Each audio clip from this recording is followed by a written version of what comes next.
हाथ में बीड़ा लिए निरंतर नारायण नारायण का कीर्तन, यही इनका आश्रय और श्रीमद् भागवत कथा के ऋषि। ये इतना नारायण नाम जपते हैं, इतना जपते हैं, इतना जपते हैं, और जिसका नाम जपते हैं उनसे इन्हें थोड़ा सा काम पड़ा और पट्टे ने समझ गए ना। आप सब समझदार बैठे, जिले में संकेत से कह देता हूं, कुछ कुछ नए हो तो चलो मैं खोल देता हूं। ये इतना भजन करता है, नारायण नारायण नारायण, स्वर्ग लोग जाए तो नारायण, मृत्यु लोग जाए तो नारायण, पाताल में जाए तो नारायण, नारायण नारायण 24 घंटे। थोड़ा समय मिला तब वो बात अलग, लेकिन सतत जो नारायण नाम करता है, ऐसे इन नारद का उस नारायण से थोड़ा सा काम पड़ा और पट्टे ने किया ही नहीं। तब विवाह में चाहब, बोलो किया कि नहीं किया, देख लो। तो इतना जो नारायण नाम जपता है उसका काम पूरा नहीं किया तो ये निकाल देना कि हम नारायण नाम ले और वो हमारा काम पूरा कर दे। व्यापार करना ठीक नहीं है। और एक चर्चा चली, जब भगवान पहुंच गए ना, वनवास हो गया और बैठे हैं प्रवर्षण गिरी पर, तो नारद जी आए और नारद जी ने पूछा कि प्रभु तब विवाह में चाहव की ना, आपने क्यों नहीं। ये मैं ध्यान आपका क्यों खींच रहा हूं कि आप उनका नाम लो, खूब लो, लेकिन ये तो उसकी मर्जी है कि वो आपका काम पूरा करे कि ना करे। तब आपने मेरा विवाह क्यों नहीं होने दिया, पूछा नारद जी ने। बोले कि बाबा इस विवाह को संस्कृत में क्या बोलते हैं, बोले पाणी ग्रहण। हाँ, बोले फिर तो पढ़े लिखे। हाँ, अच्छा पाणी ग्रहण बोलते, बोले हाँ। अच्छा एक बात बताओ किसके साथ करना चाहते थे, बोले वही वो शील निधि की कन्या। अच्छा मुझे एक बात बताओ, जब वहां गए तुम तो शील निधि के पिताजी ने क्या कहा तुमसे, बोले यही कहा बाबा आओ बड़े तपस्वी लग रहे हो और देखो मेरी कन्या का हाथ देखो, ये कहा। बोले हाँ। तो नारद जी मुझे ये बताओ तुमने उसका हाथ देखा, बोले हाँ देखा। पकड़ा तो नहीं, बोले नहीं। बोले तुमने उसका हाथ देखा तब तुम इतने व्याकुल हो गए, कहीं पकड़ लेते तो परमात्मा जाने क्या होता है। हाँ? हाथ देखने मात्र से जप तप कछु न होते ही, जब हाथ देखने मात्र से ऐसी स्थिति हो गई, पाणी ग्रहण हो जाता तो। इसलिए मेरा स्वभाव है कि मैं उन लोगों को वो चीज देता हूं जो पचा ले।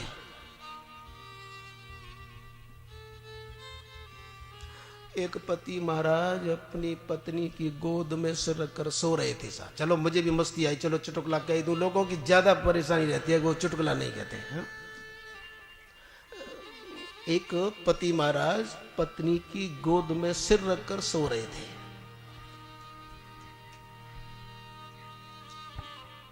पत्नी ने पूछा आप कैसे लग रहे हैं। पत्नी ने पूछा आप कैसे लग रहे हैं। बोले मेरी पूछ रही हो कि तुम अपनी। बोले पहले तुम अपना बताओ। बोले तुम्हारी गोदी में मैं लेटा हूं तो इस समय मुझे ऐसा लग रहा है मैं विष्णु भगवान हूं। बोले अच्छा तो मैं कौन हूं। बोले शेषनाग। इतना ही काफी है कि और कुछ कहूं।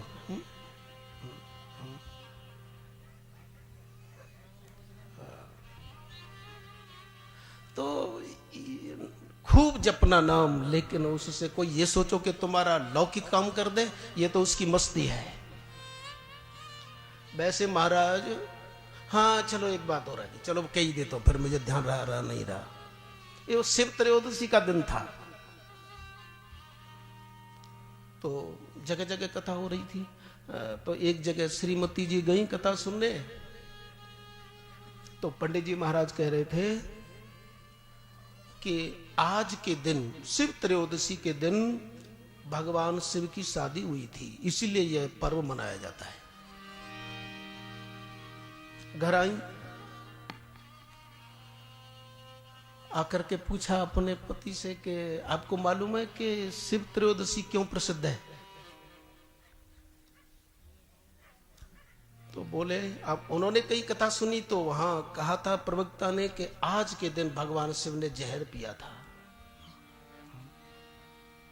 तो बोले कि देवी शिव त्रयोदशी इसलिए प्रसिद्ध है क्योंकि आज के दिन भगवान शिव को जहर पीना पड़ा था। आज के दिन उन्होंने जहर पिया। पत्नी बोली तुम नहीं जानते। बोले क्या? बोले अभी मैं सुन के आई हूं, पंडित जी कह रहे थे कि आज के दिन शिव त्रयोदशी के दिन भगवान शिव की शादी हुई थी। तो पति ने कहा कोई अंतर नहीं है, शादी करना और जहर पीना ये एक ही बात है, दोनों में कोई खास अंतर नहीं है। पता नहीं क्यों निकल रहा है मेरे मुंह से आज ऐसा कि मालूम नहीं साहब, पर अब क्या बाबा की इच्छा कह ही रहा हूं।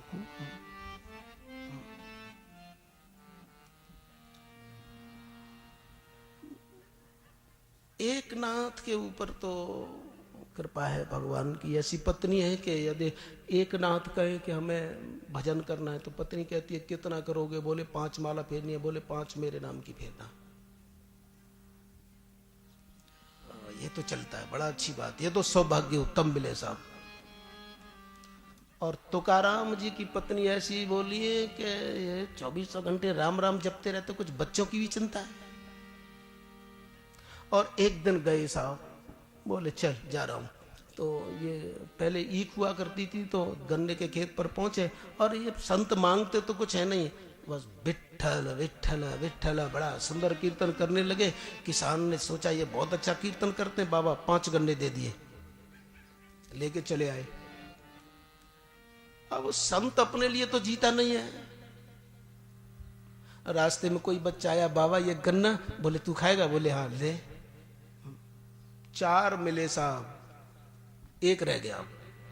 4 बच्चे मिले, एक एक दे दिया, 1 रह गया। घर आए और पत्नी ने जब देखा कि ये, बोले कुछ लाए? बोले ये है। लिया और पीठ पर दे मारा। तो तुकाराम जी की पीठ पर दे मारा। और होने वाली बात ऐसी कि उस दिन उनके शिष्य भी तुकाराम जी के साथ गए थे। मिल गए रास्ते में, बोले गुरुजी गुरुजी। बोले हाँ चल आजा घर। तो चेला भी साथ में गया। अब हुआ क्या कि श्रीमती जी ने, तुकाराम जी की पत्नी ने गन्ना लिया और तुकाराम जी की पीठ पर दे मारा। अब चेला बोला ये क्या बात? बोले गुरुजी ये क्या हो रहा है? बोले कुछ नहीं, तोड़ना तो मुझे ही पड़ता, घोंटू से नहीं तोड़ा तो पीठ से टूटा, बातें किया है।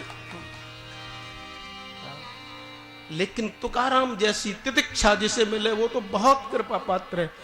ऐसी तितिक्षा मिलना ये तो भगवान की। तुकाराम होना हर एक की बस की बात नहीं है। खैर, मेरे कहने का मतलब है न तो दर्शन के चक्कर में पड़ना, न नाम लो तो किसी काम करवाने के चक्कर में पड़ना। वैसे हमारे देवता बहुत सीधे साधे हैं। 5 किलो का अंडा बोलो तो 5000 मिल जाते हैं। वैसे हैं तो बहुत सीधे, लेकिन हमेशा व्यापार मत करना। तो ऐसे नारद जी आए, घूम रहे,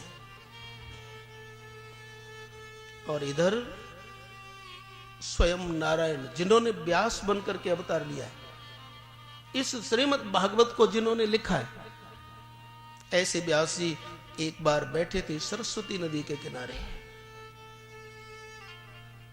नमोस्तुते व्यास विशाल बुद्धे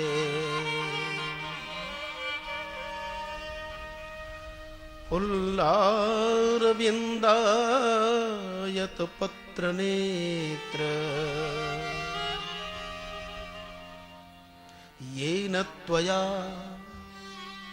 भारत तैल पूर्ण प्रज्वालितो ज्ञानमय प्रदीप। विशाल बुद्धि व्यास, इनकी बुद्धि इतनी विशाल है कि आज तक जितने भी विद्वान हुए हैं उन्होंने इनसे ही लिया है। कोई अपने आप भले कहे कि ये मेरा अपना मौलिक है, वो चोर है।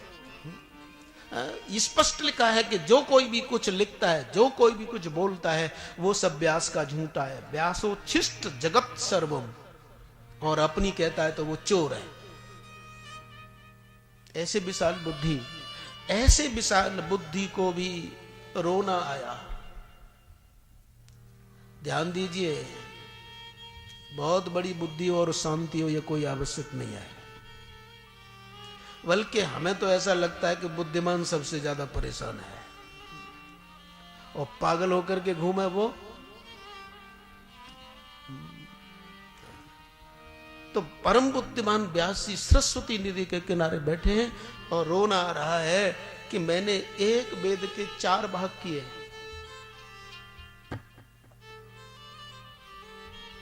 जिससे कि आगे आने वाली पीढ़ी वेद को समझ सके। मैंने 4 भाग किए। 5वां वेद महाभारत लिखा। वेदों की बात लोगों की समझ में आ जाए, इसलिए मैंने 17 पुराण लिखे। और ज्ञानी सोचते कि हमारे लिए क्या लिखा, तो मैंने उनके लिए ब्रह्म सूत्र लिखा। सदाचारियों के लिए पुराण, वेदांतियों के लिए ब्रह्म सूत्र, वेद पाठियों के लिए सुलभता कर दी। एक वेद को 4 भाग के रूप में मैंने बदला। लेकिन फिर भी मैं दुखी हूं, मेरे को शोक हो रहा है। बात क्या है? इतना करने पर भी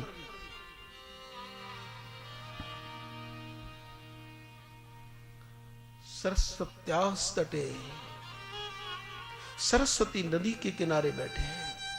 सम्यप्रास उनके आश्रम का नाम है, जिसमें बड़े बड़े समी लोग रह रहे हैं, जिसमें बड़े बड़े संयमी संत रह रहे हैं। और दुखी है व्यास जी, मेरे जी की जलन नहीं जा रही है, मेरे अंतःकरण में प्रसन्नता नहीं है। और संत जब दुखी होता है तो परमात्मा रोता है। लेकिन इतना समझना, संत दुखी होता नहीं। संत जब दुखी होता है तो परमात्मा रोता है, लेकिन इतना याद रखना, संत दुखी होता नहीं है। तो फिर ये बात क्या है? अंतर इतना है, संत दुखी तो होता है लेकिन अपने लिए दुखी नहीं होता, वो औरों के लिए दुखी होता है। साधारण प्राणी तो अपने लिए जीता है, लेकिन संत औरों के लिए जीता है। संत बिटप सरिता गिरिधरणी, ये अपने लिए नहीं जीते। इसलिए संत का जो रोना है, संत का जो शोक है, वो औरों के लिए है। आए नारद जी। जैसे ही नारद जी आए, तस्येवं खिलमात्मानं मन्यमानस्य खेद्यत कृष्णस्य नारदोऽभ्यागा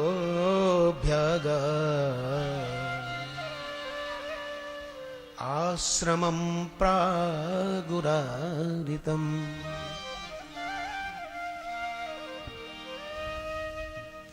कितना सुंदर लिखा है यहां कि व्यास जी परेशान है, शोक हो रहा है। तो उनके शोक को परमात्मा ने पढ़ा और अपने मन नारद जी को भेजा। और नारद जी कहां आए? कृष्णस्य। यहां व्यास जी का नाम कृष्ण लिखा है, क्योंकि कृष्ण काले हैं तो व्यास जी भी काले हैं।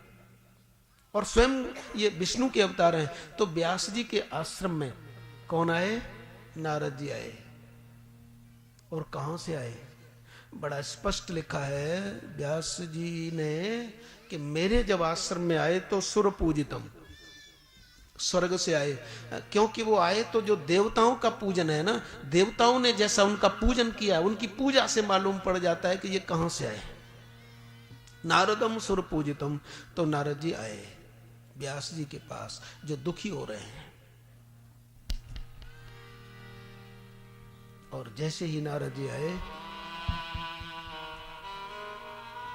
व्यास जी ने नारद जी का उठ करके सम्मान किया, पैर पखारे।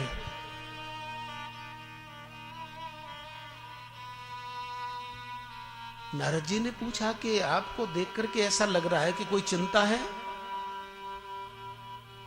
हाँ ऋषिवर,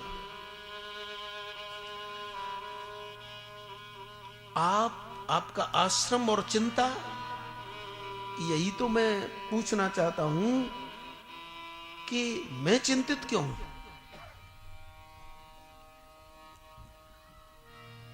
नारद जी ने कहा कि आश्रम और चिंता,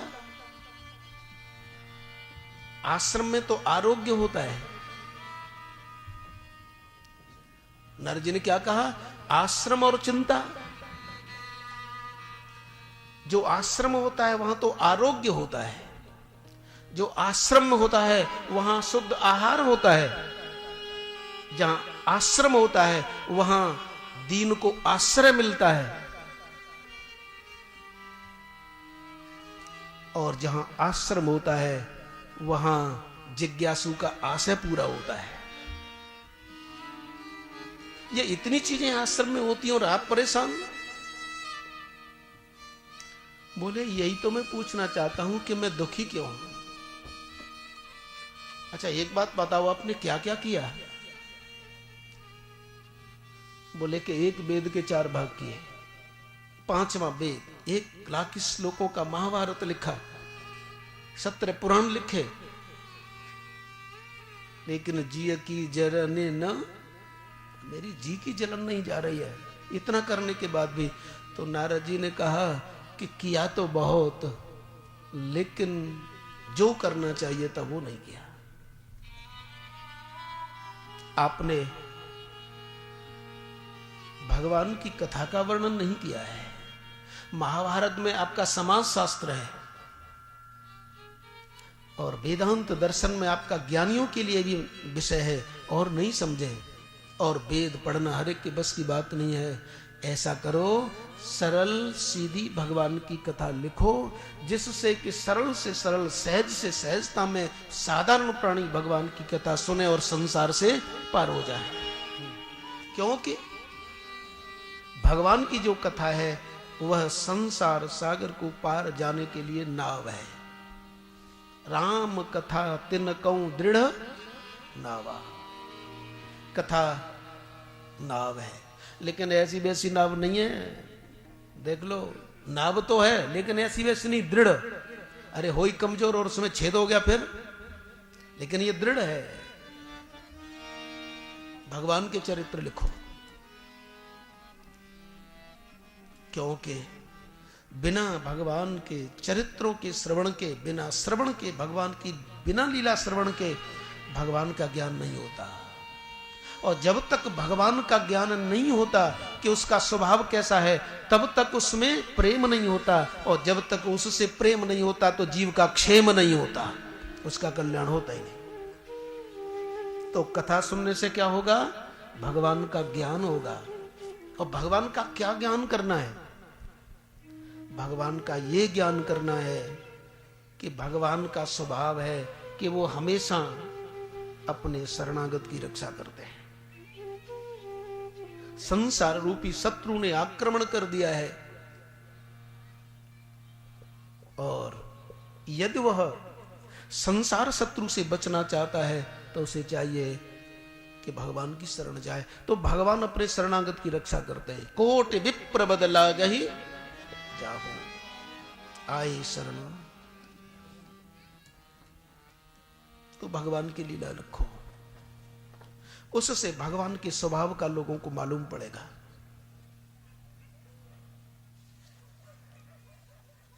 और ये निश्चित बात है कि जब तक हमें भगवान के स्वभाव का मालूम नहीं पड़ेगा, हमारे पैर आगे पड़ेंगे ही नहीं। और भगवान का एक विशेष स्वभाव क्या है, वो तो बहुत लंबी चौड़ी व्याख्या में न जाकर के आपको संक्षेप में बताऊं। भरत जी ने क्या कहा? मैं जानऊ निज नाथ स्वभाव, अपराधी पर कोह न काऊ। मैं जान हूं। भगवान का ज्ञान हो अथवा न हो, लेकिन भगवान के स्वभाव का ज्ञान कर लो। अरे भगवान को आज तक कौन जान सकता है? वेद भी तो नेति नेति कहते, तुम क्या जानोगे। इसलिए भगवान का ज्ञान हो न हो, लेकिन उनके स्वभाव का ज्ञान हो जाए तो हम बिल्कुल सुरक्षित। मैं जान हूं निज नाथ स्वभाव,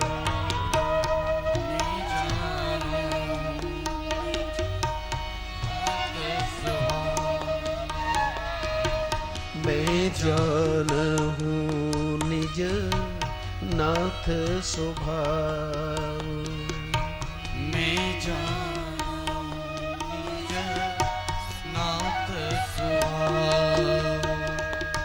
अपराधी हूँ पर कोहन का, अपराधी पर कौन पाऊं। अपराधी हूँ पर कोहन का, अपराधी पर कौन पाऊं। मैं जान हूँ निज नाथ स्वभाव, मैं जानूं निज नाथ स्वभाव। मैं जान हूँ निज नाथ स्वभाव, मैं जानूं निज नाथ स्वभाव। अपराधी हूँ पर कोहन का, अपराधी हूँ पर कौन पाऊं।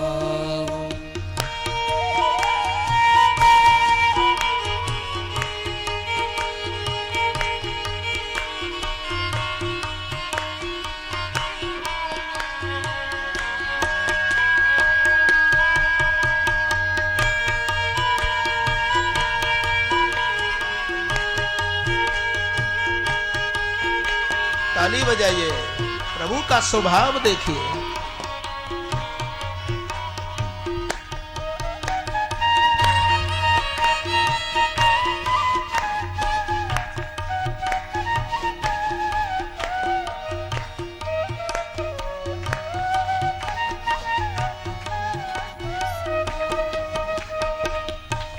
मैं जान हूँ निज नाथ स्वभाव,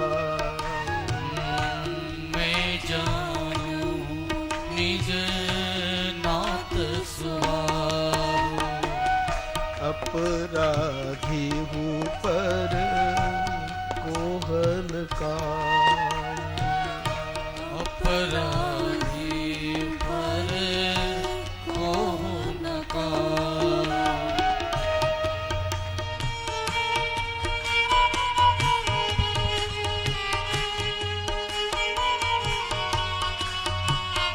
जय हो।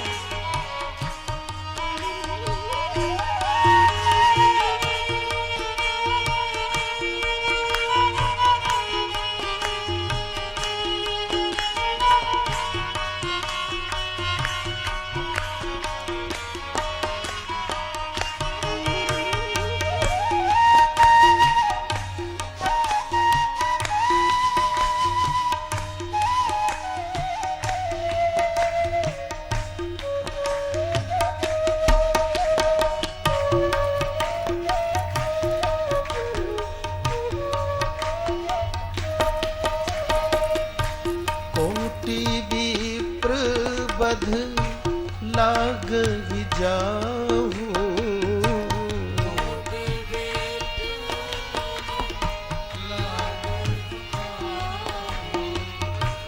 कोटि विप्र बध लाग जागी,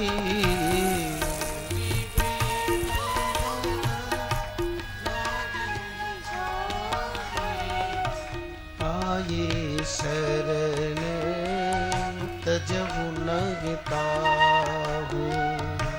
काहि शरण तजहु आये शरण तजहु नहीं ताहू। काहि शरण तजहु नहीं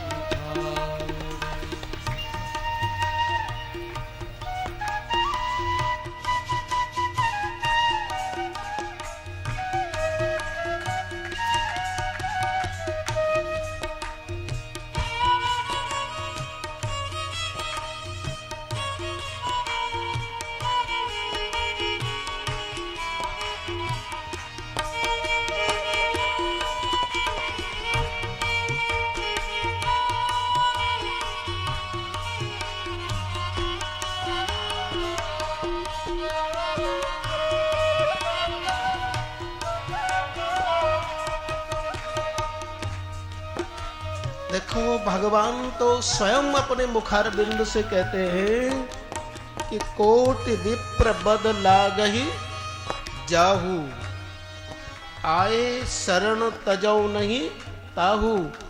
सन्मुख होई जीव मोहि, जब ही जन्म कोटि अघ नासहि तबहि। जब भगवान से उनके स्वभाव के बारे में पूछा तो भगवान ने कहा कि मेरे सन्मुख कोई आ जाए, मेरे शरणागत कोई हो जाए तो करोड़ों जन्मों के पाप मैं नष्ट कर दूं, ये मेरा स्वभाव है। लेकिन जब भरत जी से पूछा कि प्रभु के स्वभाव के बारे में आपका क्या विचार है,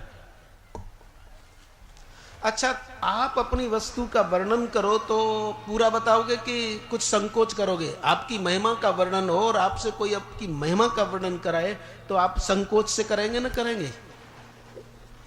अच्छा सीधे सीधे आपसे आपका कोई नाम पूछे, क्या नाम है? राम सिंह, तो क्या अपने आप श्री लगाओगे कि मेरा नाम श्री राम सिंह है? हा? अपनी महिमा का पूरा वर्णन स्वयं नहीं कर सकता, इसलिए राम जी ने जो कहा है वो पूरा नहीं है, बल्कि इससे भी ज्यादा है भगवान का स्वभाव।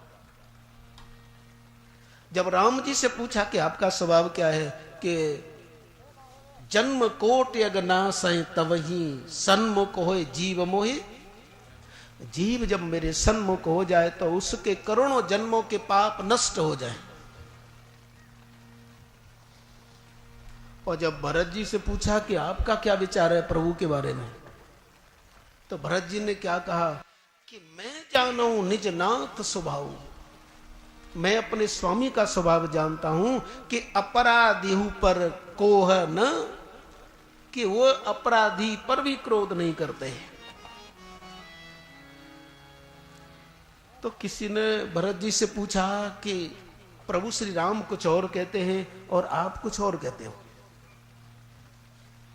राम जी तो कहते हैं कि पाप नष्ट कर देते हैं हम, उसके करोड़ों जन्मों के पाप नष्ट हो जाते हैं, और आप कहते हो कि अपराधी ऊपर कोह न काऊ, कि भगवान अपराधी पर भी क्रोध नहीं करते हैं। तो भरत जी ने पूछा, भैया ये बताओ कि अपराधी बड़ा है कि पापी, जानते हो? पूछा भरत जी ने कि तुम जानते हो कि अपराधी बड़ा होता है कि पापी? और हम आपसे भी पूछ रहे हैं, आप भी ध्यान दें, पाप क्या है और अपराध क्या है? पाप वह है जो मूर्छा में किया जाता है, बेहोशी में किया जाता है, लेकिन अपराध वह वो जो जानबूझ करके किया जाता है। बोलो कौन सा बड़ा है? जानबूझ करके किया जाए वह बड़ा है कि बेहोशी में हो गया वो बड़ा है? तो पाप बेहोशी में होता है, लेकिन अपराध जानबूझ कर होता है। लेकिन भरत जी कह रहे हैं जानबूझ करके भी अपराध करे यदि कोई और प्रभु के शरण चला जाए तो उसे क्षमा कर देते हैं। सुग्रीव ने जानबूझकर अपराध किया कि नहीं किया? जीव जानता है कि ये करना पाप है, लेकिन जानते हुए भी करता है, लेकिन भगवान जानते हैं कि इसकी कमजोरी है। भगवान देखते हैं कि मैं यदि अपने स्वभाव की तरफ देखूं कि इसकी कमजोरी की तरफ देखूं, मुझे तो कमजोर अच्छा लगता है। तो जानबूझ करके जो गलती करे उसका नाम अपराध है। जानबूझ करके जो भजन न करे वो अपराध, जानबूझ करके जो दुराचार करे वो अपराध। लेकिन मैं जानऊ निज नाथ स्वभाव, अपराधी ऊपर को। सदगुरु और श्री कृष्ण दोनों का स्वभाव होता है, भगवान तो अपने भक्त का अपराध दूर करते हैं कि जानते हुए भी ये है, ये ऐसे कर रहा है, और सदगुरु भी जानते हैं कि अभी शिष्य ऐसा हो, जानबूझ करके गलती कर रहा है, कोई बात नहीं, शाबाश। देखो क्या वर्षा हो रही है, कथा अमृत वर्षा हो रही है तो देवराज भी वर्षा कर रहे हैं। अरे उन्हें भी कथा अच्छी लग रही है, आ जाओ गरज गरज, चलो कन्हैया का जन्म जल्दी कर देंगे, जल्दी आओ।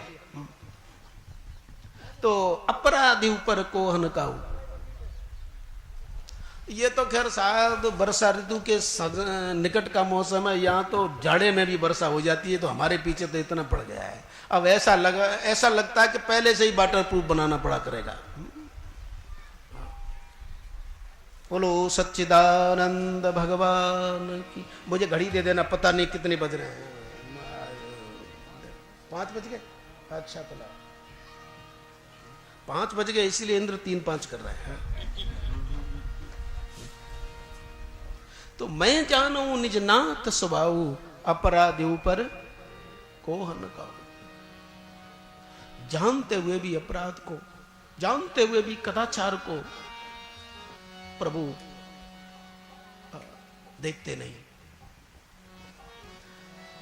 एक चोर ने चोरी की,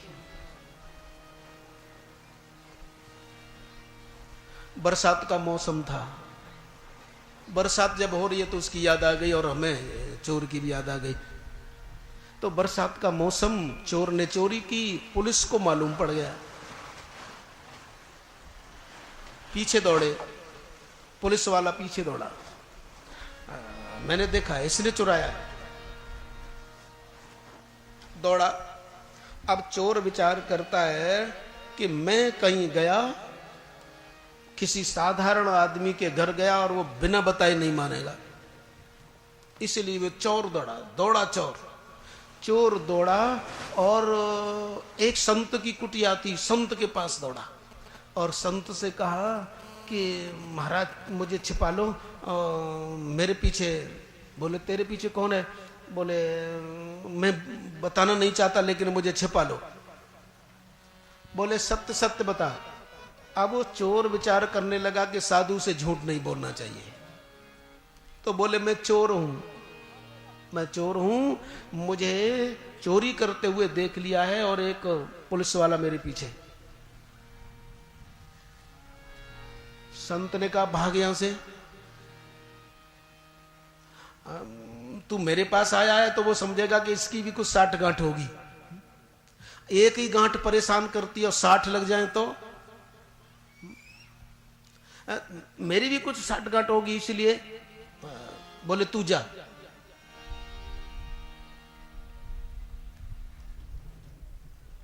चोर विचार करने लगा कि सत्य बोलने का यह परिणाम निकल रहा है। चोर ने विचार किया कि सत्य बोलने का यह परिणाम निकल रहा है।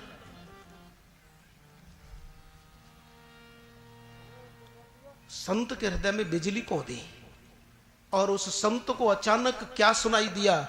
संत को सुनाई दिया, अरे तू कैसा साधु है, तुझे तो आज इसके बताने से मालूम पड़ा कि ये चोर है और तू अपनी कुटिया में नहीं रख रहा, और मुझे तो ये चोरी करता था तभी मालूम था कि ये चोर है, लेकिन मैं अपनी कुटिया में फिर भी इसे आश्रय दिए हूं। तू कैसा है? मैं तो इसे जानता हूं। ये है भगवान का स्वभाव कि हमारे एमाल जानते हैं लेकिन फिर भी वो अपनी कृपा का कमाल करते हैं। हमारे एमालों में कोई कमी नहीं है और उसकी कृपा में कोई कमी नहीं है। अंतर इतना है कि उसकी कृपा तो बरस रही है, हमने कुछ भेद का छाता लगा लिया है, अपने मोह का छाता लगा लिया, अपने अज्ञान का छाता लगा लिया। तो बाबा समाधिनानुस्मर तद विचेष्टितम, बाबा ऐसा है, उसकी लीला का वर्णन लिखो, समाधि लगाओ, अनंत अनंत जन्मों के उस परमात्मा के स्वरूप का, उसकी लीला का ध्यान करो और फिर लिखो। क्योंकि भगवान के उन लीला चरित्रों का श्रवण करके जीव अनायास ही संसार सागर को पार हो जाता है। बड़े से बड़ा कर्म यदि परमात्मा को साथ लेकर के न किया जाए तो वो बंधन का कारण हो जाता है, लेकिन अपना अपराध भी यदि प्रभु को समर्पित कर दिया जाए तो वो कल्याण का कारण हो जाता है। ठीक है, मैं लिखता हूं। व्यास जी ने पूछा कि नारद जी, तुमने जो मेरे से कहा है, मेरा एकदम अंतःकरण शीतल हो गया है। तुम्हें देखते ही मुझे शांति हुई है। ये क्या बात है कि तुम में इतनी शांति है? क्या बात है कि तुम स्वर्ग में जाओ तो पूजे जाते हो, राक्षसों के पास जाओ तो तुम्हारी पूजा होती है, और मनुष्यों के पास जाओ तो तुम्हारी पूजा होती है। बात क्या है? तो नारद जी ने कहा, बात कुछ नहीं है, ये जो वीणा है ना, इस पर मैं उनका नाम लेता रहता हूं। देवताओं के पास जाता हूं तो वो पूजते हैं, असुरों के पास जाता हूं वो पूजते हैं, और मनुष्यों के पास जाता हूं तो वो पूजते हैं। एक प्रभु के नाम का आश्रय मैंने ले लिया है। अब तो तुम जो मुझे इस रूप में देख रहे हो ना, मैं पहले एक दासी पुत्र था, उससे पहले एक गंधर्व था, और जब मैं गंधर्व था तो तुम जानते ही हो कि गंधर्वों की दृष्टि, अरे गाते तो बहुत अच्छा है, तो मैं गाता तो बहुत अच्छा था। एक बार ब्रह्मा जी की सभा में मुझे बुलाया गया, मैं गया तो गा भी रहा था, लेकिन हुआ ऐसा कि वहां एक सुंदर देवांगना पर मेरी दृष्टि पड़ गई। मेरी दृष्टि को नारद जी ने देख लिया, ब्रह्मा जी ने देख लिया, और मुझे शाप दिया, जा पृथ्वी लोक में गिर, दासी पुत्र हो जा। मैं दासी पुत्र हो गया।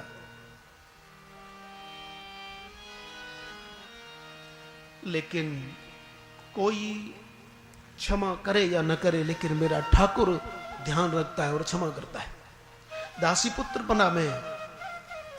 मेरी मां संतों की सेवा करती थी, आश्रम में रहती थी, सेवा करती थी। मैं अपनी मां का अकेला था। हुआ ऐसा कि एक दिन मेरी मां गऊ दोहने के लिए गई, अंधेरा था, दिखाई नहीं दिया, सर्प ने मेरी मां को खा लिया और मेरी मां चली गई। मैं अनाथ हो गया। अपनी मां का मैं अकेला था और मुझ दासी पुत्र का भी कोई सहारा था, तो मेरी मां। लेकिन उस परमात्मा की पता नहीं कृपा करने की क्या रीति है। कभी तो कुछ वो देकर कृपा करता है, कभी वो कुछ लेकर कृपा करता है। मेरी मां मर गई, लेकिन जब मेरे को अनाथ देखा, छोटा बालक, तो संतों ने मुझे ज्ञान दिया। संतों ने मुझे समझाया, बेटा इस संसार में अनाथ कोई नहीं होता, परमात्मा सबका नाथ है। बेटा प्रत्येक जीव की मां, प्रत्येक जीव का पिता, प्रत्येक जीव का सखा, प्रत्येक जीव का मित्र वह परमात्मा ही है। इसलिए पुत्र कोई बात नहीं, लोक की दृष्टि में तुम्हारी मां चली गई है, तुम अनाथ हो गए हो,